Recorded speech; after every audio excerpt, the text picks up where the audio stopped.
नमस्कार, स्वागत है हमारे YouTube चैनल में। आज हम लोग देखेंगे मानसिक अभिरुचि।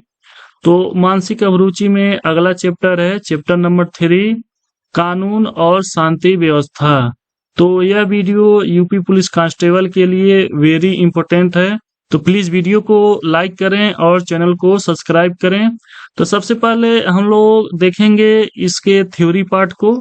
थ्योरी के पार्ट को देखने के बाद हम लोग अभ्यास प्रश्न को करेंगे।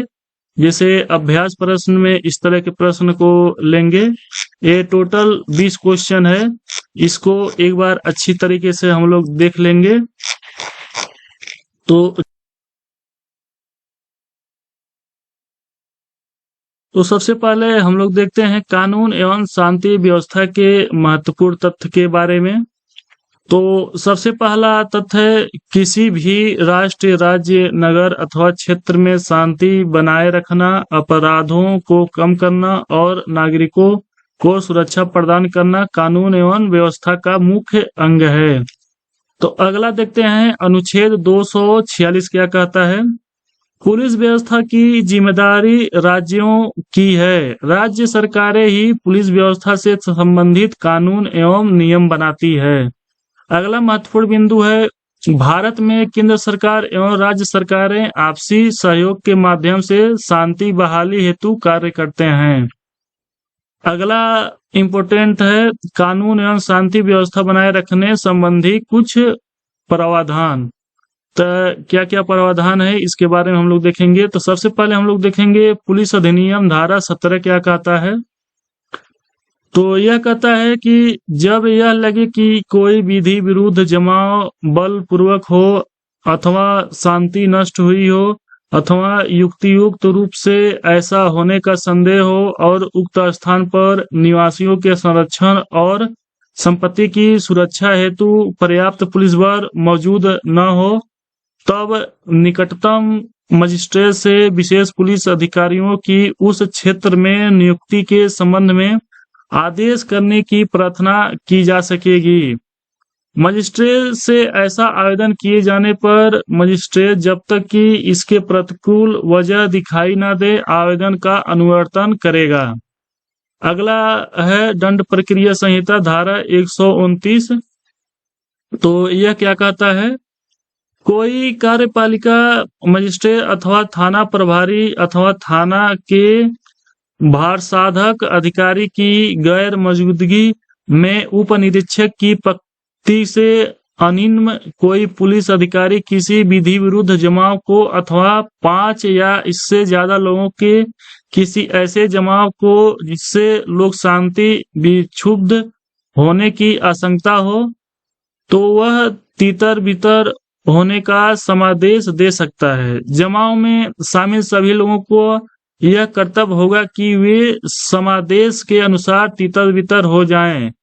अर्थात धारा 129 के अनुसार यदि समादेश दिए जाने पर कोई जमाव तितर बितर नहीं होता है तो उनका आचरण भी तितर बितर न होने का निश्चय दर्शाता है।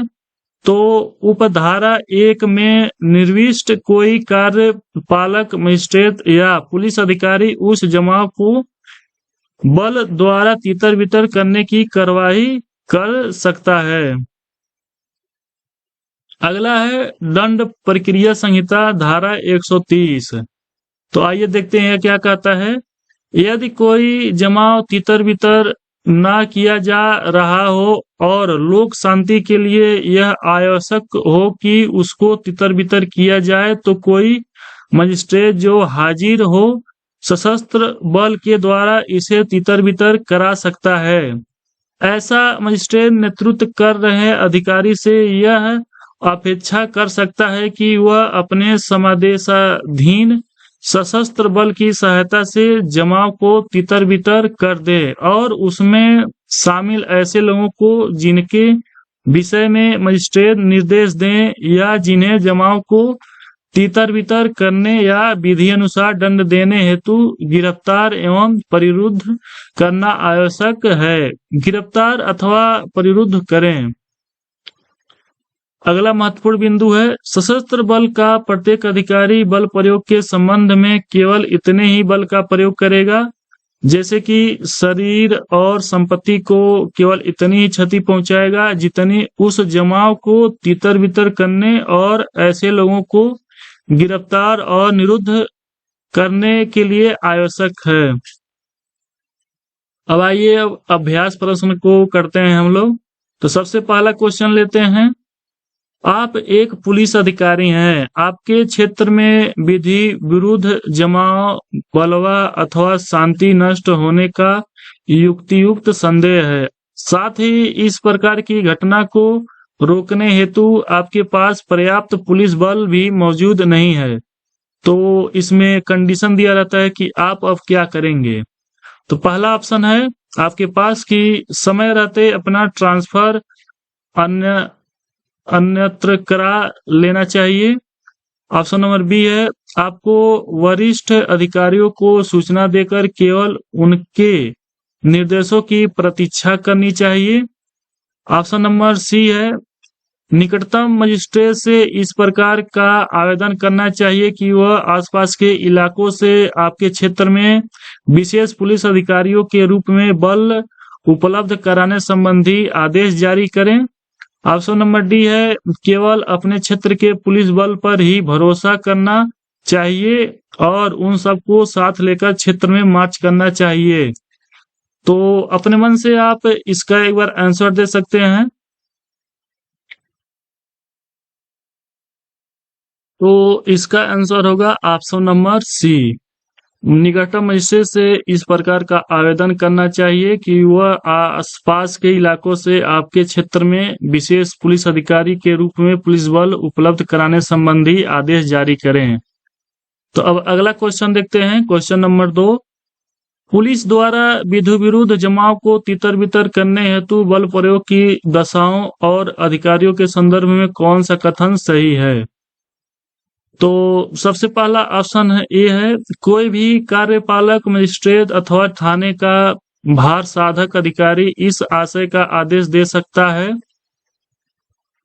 ऑप्शन नंबर बी है भार साधक अधिकारी की गैर मौजूदगी में उप निरीक्षक की पंक्ति से अनिम्न कोई पुलिस अधिकारी भीड़ को तितर बितर करने का समादेश जारी कर सकता है। ऑप्शन नंबर सी है भीड़ के जमाव के रूप में न्यूनतम 5 अथवा अधिक लोग शामिल हो सकते हैं। ऑप्शन नंबर डी है उपरोक्त सभी। तो एक बार अपने मन से आप इसका आंसर देंगे। तो इसका आंसर होगा ऑप्शन नंबर डी अर्थात ए सभी सही हैं ए बी सी। और अगला क्वेश्चन देखते हैं। क्वेश्चन नंबर 3 है आप एक पुलिस अधिकारी हैं। आपके क्षेत्र में भीड़ द्वारा उपद्रव मचाकर लोक शांति के विरुद्ध खतरा पैदा कर दिया जाता है। परिस्थिति ऐसी है कि आप कार्यपालक मजिस्ट्रेट से संपर्क नहीं कर पाते हैं और स्वविवेक से भीड़ को तितर बितर करने हेतु बल का प्रयोग कर देते हैं। बल प्रयोग की कार्रवाई के दौरान ही मजिस्ट्रेट से संपर्क हो जाता है। तो आपको अब क्या करना होगा। आइए ऑप्शन नंबर ए में देखते हैं। कार्यपालक मजिस्ट्रेट से संपर्क करना साध्य होने के बाद उनसे संपर्क करके मजिस्ट्रेट के अनुदेशों का पालन करना चाहिए। ऑप्शन नंबर बी है मजिस्ट्रेट के अनुदेशों को अनदेखा कर केवल परिस्थिति पर ही ध्यान केंद्रित रखना चाहिए। ऑप्शन नंबर सी है मजिस्ट्रेट से संपर्क करने से बचना चाहिए। ऑप्शन नंबर डी है भीड़ पर अधिकाधिक बल प्रयोग करने की स्थिति के लिए मजिस्ट्रेट की सहमति प्राप्त करनी चाहिए।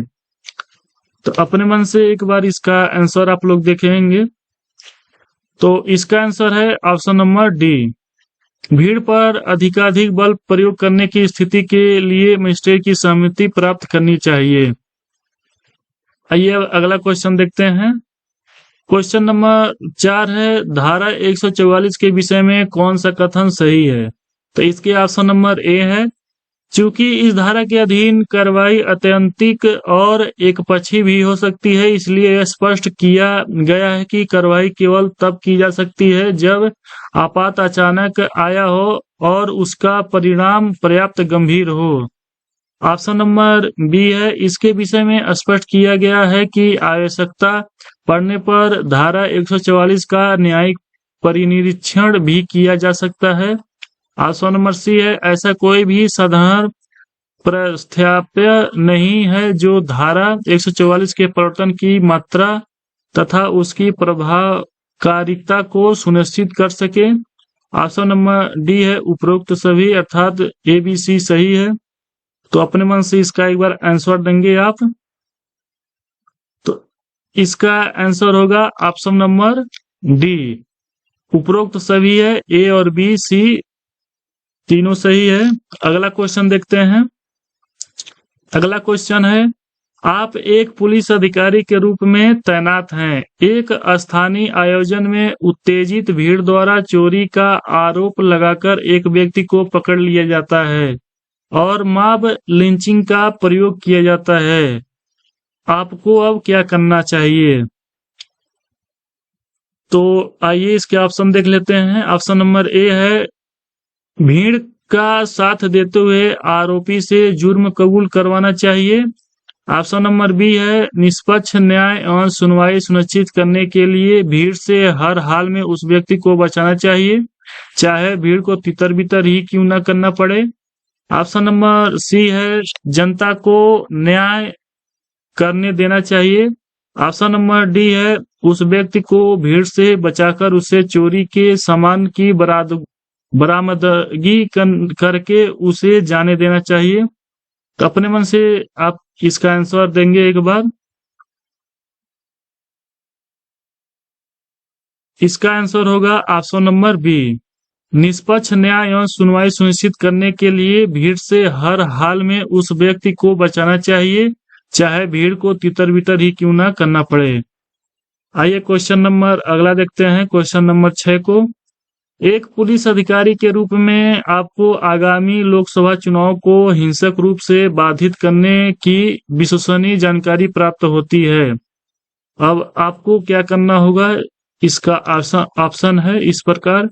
ऑप्शन नंबर ए है, अपने क्षेत्र में सभी तरह की राजनीतिक गतिविधियों पर रोक लगा देना चाहिए। ऑप्शन नंबर बी है, अपने क्षेत्र के संवेदनशील क्षेत्रों में कार्यपालक मजिस्ट्रेट की आज्ञा से सहायक पुलिस संवर्धन जुटाना चाहिए। ऑप्शन नंबर सी है, अपने क्षेत्र के चुनाव को रद्द करने की सिफारिश करनी चाहिए। ऑप्शन नंबर डी है, सभी दलों के प्रत्याशियों को घर में ही नजरबंद कर देना चाहिए। एक बार अपने मन से इसका आप लोग आंसर देंगे। तो इसका आंसर होगा ऑप्शन नंबर बी, अपने क्षेत्र के संवेदनशील क्षेत्रों में कार्यपालक मजिस्ट्रेट की आज्ञा से सहायक पुलिस संवर्धन जुटाना चाहिए। आइए अगला क्वेश्चन देखते हैं। क्वेश्चन नंबर 7 है, एक पुलिस अधिकारी के रूप में आपके क्षेत्र में शांति व्यवस्था बनी रहे, इसके लिए निम्नलिखित में से किसकी प्रासंगिकता सर्वाधिक कम रहेगी? तो इसके ऑप्शन इस प्रकार हैं। ऑप्शन नंबर ए, कर्तव्य परायणता। ऑप्शन नंबर बी है, कानून के प्रति सम्मान।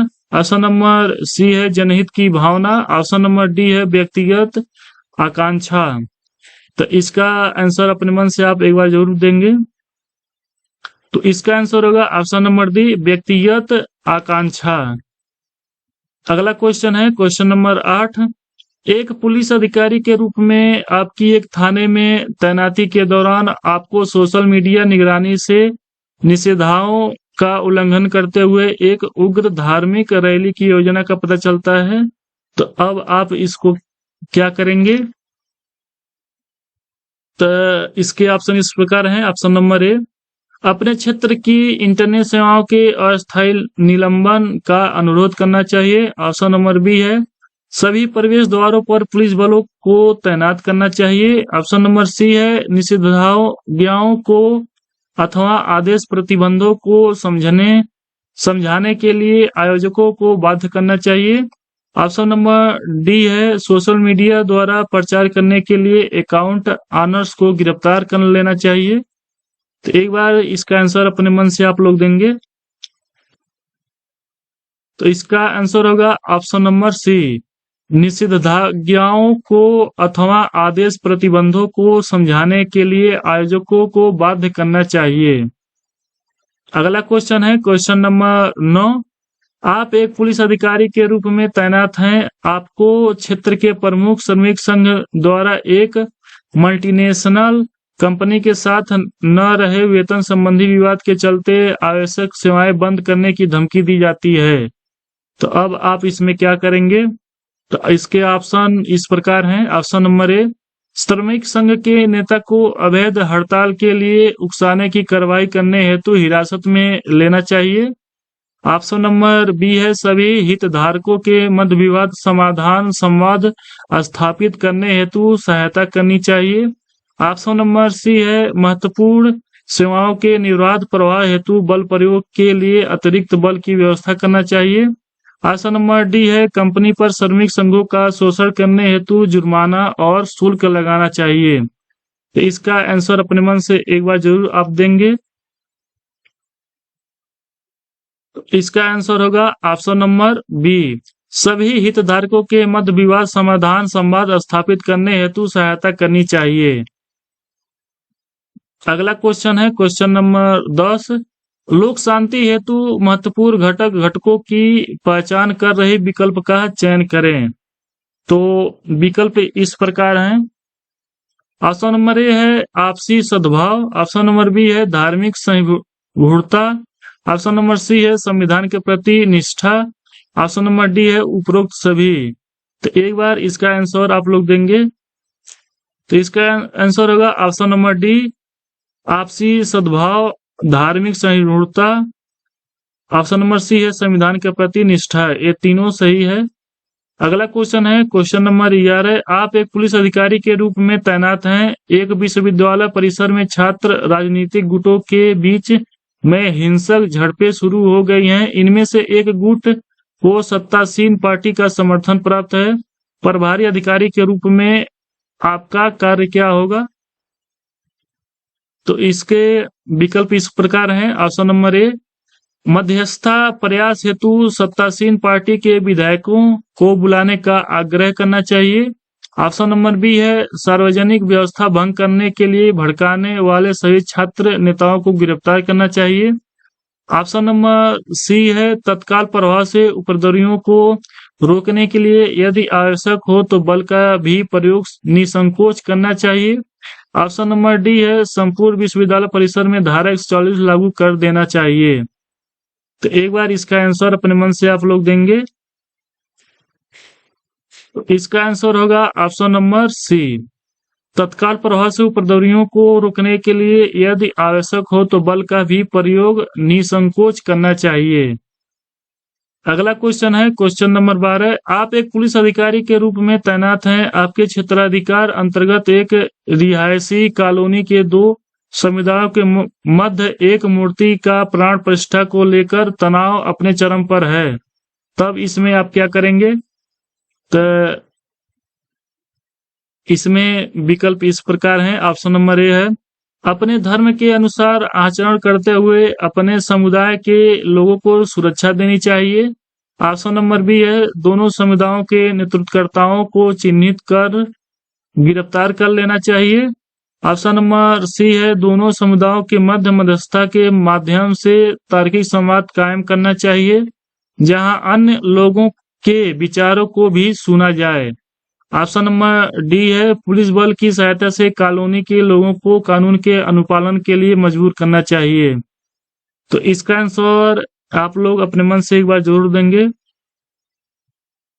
तो इसका आंसर होगा ऑप्शन नंबर सी, दोनों समुदायों के मध्य मध्यस्थता के माध्यम से तार्किक संवाद कायम करना चाहिए जहां अन्य लोगों के विचारों को भी सुना जाए। अगला क्वेश्चन है क्वेश्चन नंबर 13। देश में कानून एवं शांति व्यवस्था के लिए दिए गए कथन में से कौन सा सही है? इसके ऑप्शन इस प्रकार हैं। ऑप्शन नंबर ए, देश के आंतरिक सुरक्षा से संबंधित खतरों से निपटने की जिम्मेदारी गृह मंत्रालय की होती है।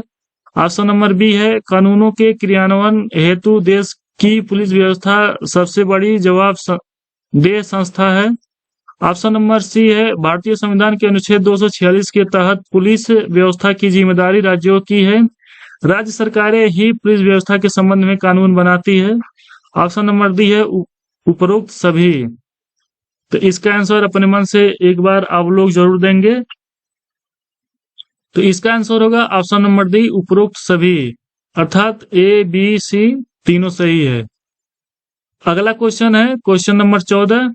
देश में भूतपूर्व प्रधानमंत्री इंदिरा गांधी की हत्या के पश्चात उपजे हालात से निपटने के लिए और शांति की पुनर्स्थापना हेतु, विशेषकर आतंकी घटनाओं को रोकने हेतु किस संस्था की स्थापना की गई थी? तो इसके विकल्प इस प्रकार हैं। Option number A NSG, option number B है ITBP, ऑप्शन नंबर सी है CISF, ऑप्शन नंबर डी है NIA। इसका आंसर एक बार अपने मन से जरूर आप लोग देंगे। इसका आंसर होगा ऑप्शन नंबर ए NSG। अगला क्वेश्चन है क्वेश्चन नंबर 15। राष्ट्रीय अपराध रिकॉर्ड ब्यूरो NCRB राज्यों की सहायता करने के उद्देश्य से अपराध संबंधी आंकड़े एकत्र करने, संकलित करने और विश्लेषण करने का कार्य करती है ताकि देश में कानून और शांति व्यवस्था बनी रह सके। यह एजेंसी किस मंत्रालय अथवा राज्य सरकार की नोडल एजेंसी है? तो इसके ऑप्शन इस प्रकार हैं। ऑप्शन नंबर ए उत्तर प्रदेश सरकार, ऑप्शन नंबर बी है सामाजिक कल्याण मंत्रालय, ऑप्शन नंबर सी है अपराध नियंत्रण ब्यूरो, ऑप्शन नंबर डी है गृह मंत्रालय। तो इसका आंसर आप लोग अपने मन से एक बार जरूर देंगे। तो इसका आंसर होगा ऑप्शन नंबर डी गृह मंत्रालय। अगला क्वेश्चन है क्वेश्चन नंबर 16। हमारे देश में सभी मुद्दों पर बेहतर कानून होने के बाद भी कई बार कानून और शांति व्यवस्था की समस्या उत्पन्न हो जाती है। उपरोक्त के लिए जिम्मेदार कारण की पहचान कीजिए। तो इसके ऑप्शन इस प्रकार हैं। ऑप्शन नंबर ए है सही ढंग से परिपालन ना होना, ऑप्शन नंबर बी है राजनीतिक व्यक्तिगत स्वार्थ का हावी होना, ऑप्शन नंबर सी है कुछ व्यक्तियों की स्वाभाविक आपराधिक प्रवृत्ति, ऑप्शन नंबर डी है उपरोक्त सभी। तो एक बार इसका आंसर अपने मन से आप लोग देंगे। तो इसका आंसर होगा ऑप्शन नंबर डी ABC तीनों सही है। अब अगला क्वेश्चन देखते हैं। अगला क्वेश्चन 17 है। कानून एवं शांति व्यवस्था लोकतंत्र के लिए एक आवश्यक एवं संवेदनशील मुद्दा है। बिना कानून एवं व्यवस्था के किसी भी लोकतांत्रिक देश में शांतिपूर्ण व्यवस्था की कल्पना नहीं की जा सकती है। ऐसे में एक पुलिस अधिकारी के रूप में उपरोक्त संदर्भ के प्रथम प्रहरी के रूप में किसे आप अपने पद के लिए सर्वप्रथम गुण मानते हैं?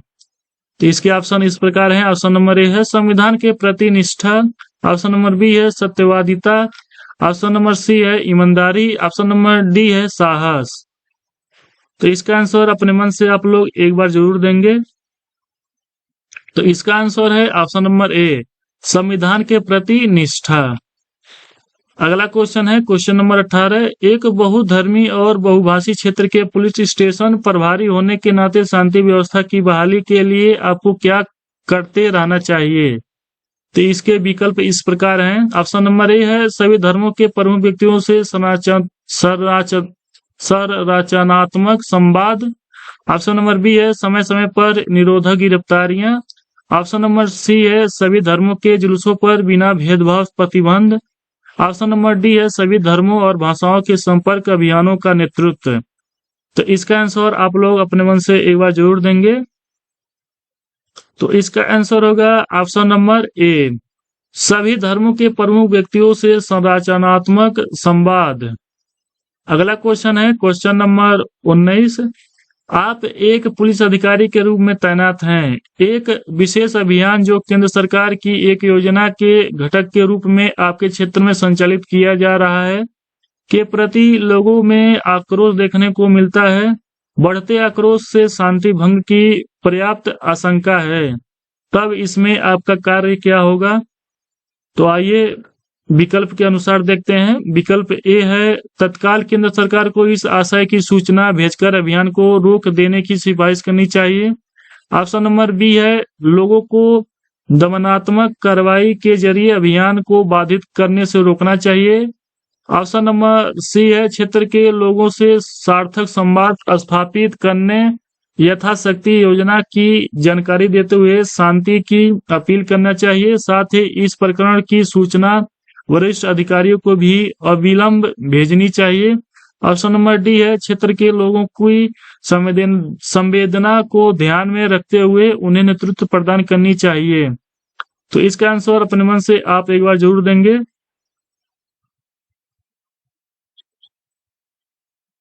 तो इसका आंसर होगा ऑप्शन नंबर सी।